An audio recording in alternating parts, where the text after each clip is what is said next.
otherwise, and there were varying points of view about it. But at the end of the day, in large measure, because of the strong appeals from our European allies, the Arab League passing a resolution urging that the United States and NATO join with them, those were unprecedented requests. And we did decide, or in recommending to the President, that there was a way to do it. The President, I think, very clearly had a limited instruction about how to proceed. And the first planes that flew were French planes. And I think what the United States provided was some of our unique capacity.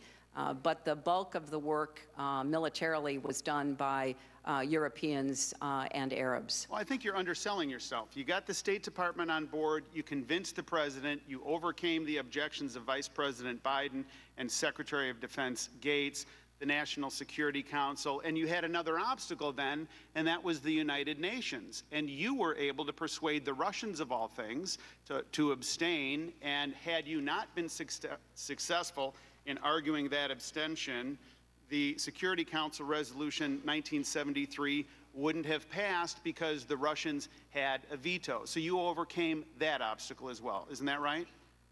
Well, Congressman, it is right that after doing my due diligence and reviewing the various options and the potential consequences of pursuing each of them, I was in favor of the United States joining with our European allies and our Arab partners, and I also was in favor of obtaining UN Security Council support because I thought that would provide greater legitimacy.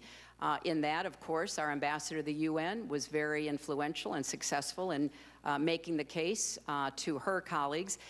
But this was at the behest of and the direction of the President once he was presented with the varying arguments. And you presented Congressman, the argument. I have been in a number of Situation Room discussions. I remember very well the very intense conversation. Email of March 17th to you asking you to call the Secretary General of the Arab League. So to put this in totality, you were able to overcome opposition within the State Department.